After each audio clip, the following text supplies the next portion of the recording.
Okay, today we're going to be talking about factoring cubes. Cubes are numbers that are multiplied by itself 3 times, right? It's kind of what you have to do when you cube something, multiply length times width times height.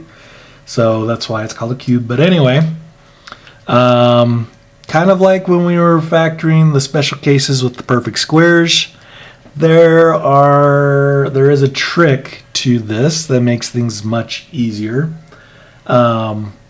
So let me kind of show you the 2 formulas or shortcuts you guys will need today. So first one is when you have the difference of 2 cubes. That's a sum, sorry. Difference is, wow, they're splitting even on this worksheet. Okay, difference is this right here where it is subtracting, right? So let's look at, so that means if I have like a cubed minus b cubed, what you're going to end up with is this. You're going to have just a minus b, so that's the cube root of a cubed and b cubed, times a squared plus ab plus b squared. Okay?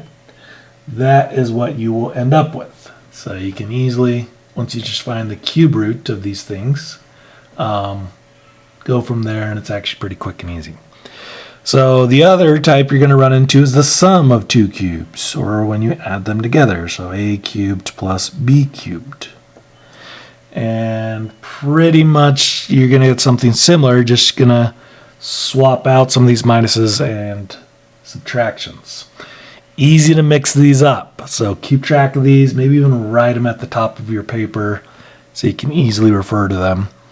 But when you have the sum of 2 cubes, you would get a plus b being multiplied with a squared minus ab plus b squared. Okay? So let's go through this and do a couple examples. Should look pretty easy once we do a couple. So let's do a sum of 2 cubes. So when you do the sum, we're looking at this bottom one. So we're going to have to find a and b. So that means I need to find the cube root of these numbers. So if you have a coefficient, you need to find the cube root of that. And then the variable should be pretty easy. It would just be just x, right? But the cube root of 8, which again, you can use your calculator if you don't know how to do it. You plug in 3 and you do the multi-root button. Plug in 8 and you would get 2. If you think about it, 2 times 2 times 2 is 8. 2 times 2 is 4, times 2 is 8. So a is just going to be 2x. So I'm going to have 2x. And then the cube root of 27, again, if you don't know that it is 3, 3 times 3 times 3 is 27, you can always do the cube root. So 3, multi-root button, 27 is 3. Okay? And with cube roots, remember, there's no plus or minus to worry about here. If it's negative, it's going to be negative. If it's positive, it's going to be positive. So since this is positive, that means that it was a positive 3. Okay? Now fill in the rest. So it is the sum, so we need this part right here. So we need, and I'm going to simplify this a little bit later with the squareds, but I'm just going to plug in my a and b right now. So I would have a, which is 2x squared, and then it is minus ab, so minus 2x times 3, and I'll put that in parentheses there, and then plus b squared, which is 3, so plus 3 squared. Okay, that's not my most simplified way of writing it, right? So I've got to square these 2 things and multiply this to get my final answer. This one in front, this binomial, is going to stay the same. But 2x squared, remember when you square something in parentheses, it's like multiplying it by itself. So 2x times 2x would be 4x squared, right? So 4x squared. 2 times 3 would be 6, so this would be minus 6x. And then 3 squared is 9, so plus 9. And that is your final answer. Not too tough, right? Let's look at another one. Let's look at a difference. So let's do this one. 125 and 64, and it is the difference, so I need this one up here. So again, basically I'm putting the binomial with the subtract and everything, and the big one, and the trinomial is going to have additions in there.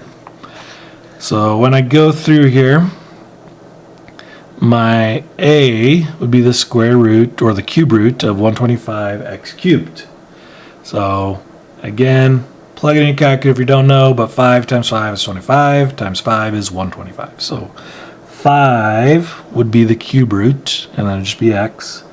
So I'm going to have 5x, and then I'm going to subtract my b, which the cube root of 64 would be, again, use your calculator if you don't know how, but 4 times 4 is 16, times 4 is 64. So the cube root of 64 is 4. So I'm going to subtract 4 here. Okay? Everything else I'm going to use a positive 4.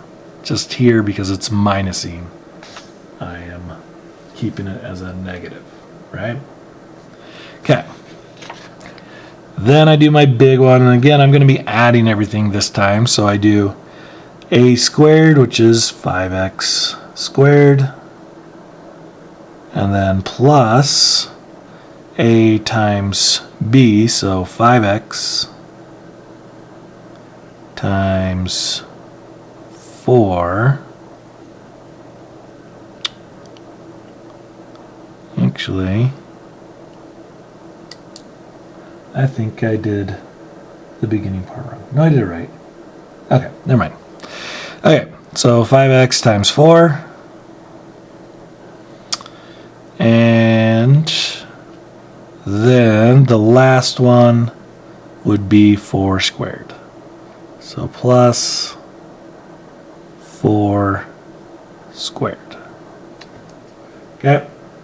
Now again, simplify this last part here. This beginning part stays the same, 5x minus 4. And then I would get 5x times 5x would be 25x squared. 5 times 4 is 20, so plus 20x. And then 4 squared is 16. And that would be my final answer. And that's really all you're doing today.